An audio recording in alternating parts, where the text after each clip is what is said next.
অভিযান চলছে। আসলে অভিযান হচ্ছে গিয়ে যে গাড়ির অভিযান, যেসব গাড়িকে তারা সন্দেহ করছেন, গাড়ির কাগজপত্র চেক করছেন, ড্রাইভিং লাইসেন্স চেক করছেন, গাড়ির ফিটনেস চেক করছেন, সব কিছু চেক করে তারপর গাড়িকে, যদি গাড়ির কোনো কিছু না থাকে তাহলে সেসব গাড়ি রেকার করছেন। একটু আগেও আমরা দেখতে পেরেছি যে একটি মোটর বাইক রেকার করেছেন। এখন বন্দরবাজারের এই যে অভিযানটি চলছে, আজ দুপুর জুমার নামাজের পর থেকেই কিন্তু অভিযানটি শুরু হয়। আমরা দেখছি এবং আপনাদেরকেও দেখান।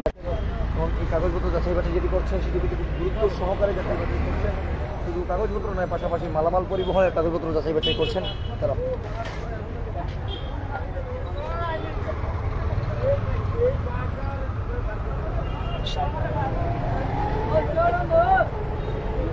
ড্রাইভিংটা করে দেবো, ড্রাইভিংটা হ্যাঁ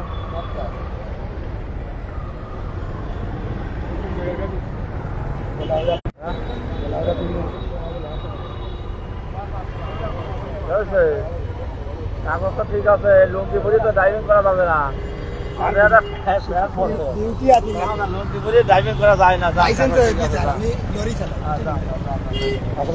আমরা দেখতে পেলাম যে একটি কাভার ভ্যান আটক করা হয়েছিল, কাগজপত্র চেক করা হয়েছিল এবং কাগজপত্র সব কিছু ঠিক থাকায় কাভার ভ্যানকে ছেড়ে দিলেন এবং যিনি চালক ছিলেন কাভার ভ্যানের, তার পরনে লঙ্গি ছিল, সেই কারণে তাকে সতর্ক করলেন যে পরবর্তীতে যেন লুঙ্গি পরিধান করে গাড়ি না চালান।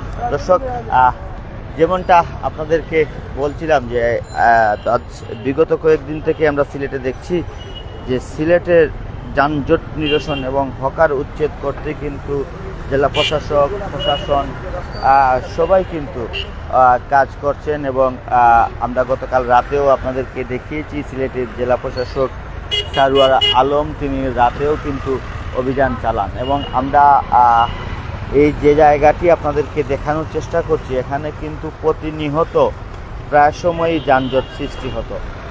আজকে যখন থেকে সিলেটে হকার উচ্ছেদ এবং অবৈধ যে গাড়িগুলো আছে, গাড়িগুলোর উপরে অভিযান শুরু হয়, তারপর থেকেই কিন্তু আসলে এই জায়গাটার যে বন্দরবাজার এলাকার যে যানজটটা কিছুটা হলেও কিন্তু কমেছে। এবং আজ শুক্রবার, সচরাচর কিন্তু অতীতেও শুক্রবারে কখনো আমরা এ ধরনের অভিযান দেখিনি। আজকে এই ধরনের অভিযান আমরা দেখলাম এবং বিভিন্ন একটু আগেও কিন্তু একটি মোটর বাইক আটক করা হয়েছে, যেটি ঢাকা মেট্রোর গাড়ি, সাথে কোনো কাগজপত্র না থাকায় কিন্তু গাড়িটি আটক করা হয়।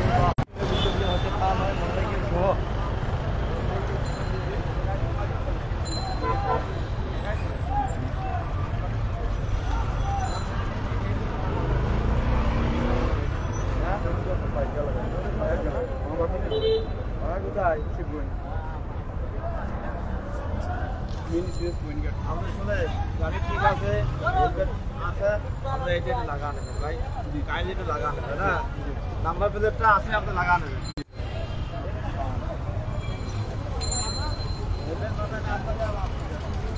দর্শক, এই ছিল সিলেটের বন্দরবাজার থেকে অভিযানের সর্বশেষ খবর। পরবর্তীতে আবারও কোনো না কোনো খবর নিয়ে আমরা আপনাদের সাথে সংযুক্ত হব। ততক্ষণ ভালো থাকুন, সুস্থ থাকুন, সিলেট 2 সাথেই থাকুন। আল্লাহ হাফিজ।